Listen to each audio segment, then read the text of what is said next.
back to Goodknitkisses. Today we are going to make a pendant and a starburst out of paper bags. Let's get started.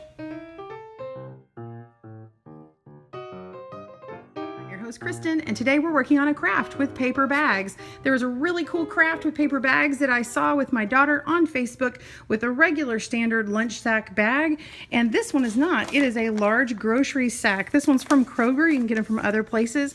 A lot of times they're a little longer, so this should be interesting. We are also going to cut it in a specific way so that you actually will get a pendant. So in order to get this cool pendant look, we are going to flip it around so we can see the label, and that way we know where our cut should be.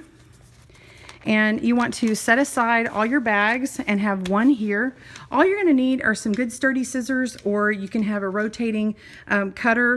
I've got a nice mat to cut on, and I'm going to use hot glue. You can use craft glue with another bag, but this one is pretty heavy duty. You can use a cutter if you need it for a line. So let's get started. We're just going to be making it in a T shape. Go ahead and glue across the bottom.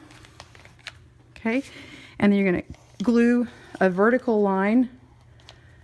Okay, and then put that right on there. I'm using a low melt, so it's going to do it pretty fast. You're going to do another one. And where this line is on the bottom, that's where the center of your star is going to be.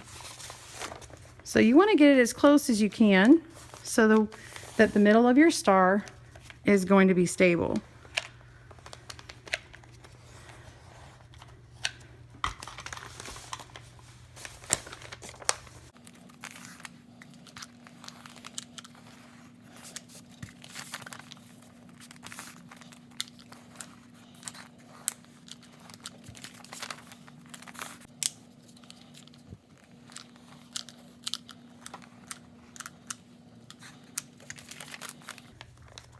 Okay, so after we have our last one on here, we want to carefully cut at an angle. You can go all the way to the tip.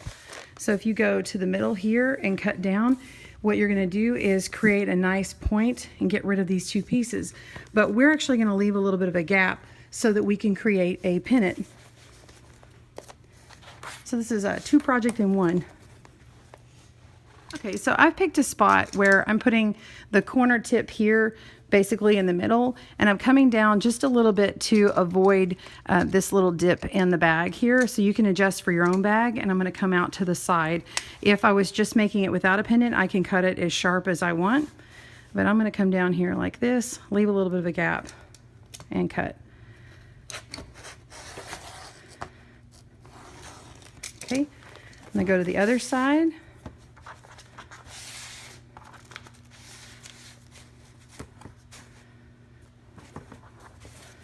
If I need to, I can measure across, make a little bitty cut here so I know where to go.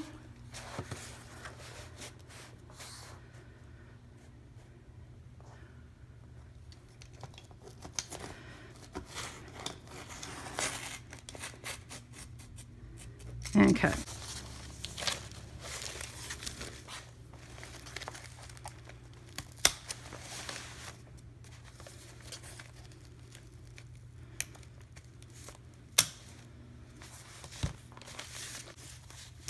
After we pull this off, we can trim any edges, set aside the pennant, trim any edges here. Okay, and now we're just going to glue this whole side here.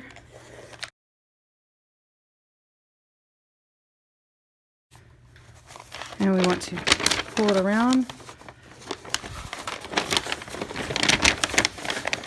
at the beginning.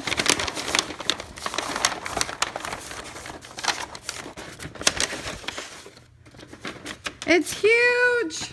It's so big it doesn't fit on the camera. Let's look at this. Oh my goodness. Look how big. So this is how big it is. Look at this. This is 12 inches from the bottom of the table to the top, and it's 24 inches wide. So it's a foot high and 2 feet wide, and it's directly below the one that we made with regular paper sacks from another video. The paper sack one is about 6 inches high, which is what you're seeing when you see this one up and down, and it's about 20 inches across. So it's a thinner one, but this has a big boom to it. It has a big look.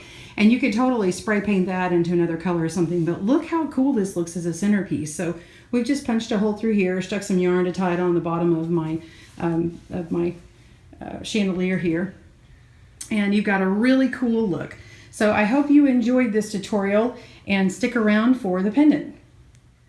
Okay, so these are your pieces that are left from the pendant, and when you start pulling them out, this is a box shape here. So your pendant piece looks like this. You can take it and cut it at the smaller part, and now you have a pendant. You can make it small or as long as you want and continue to add these on. Okay, so you open them up. And these are actually, if they ended up getting, if they got glued like this one did, then it actually will make a double pendant. See how these went?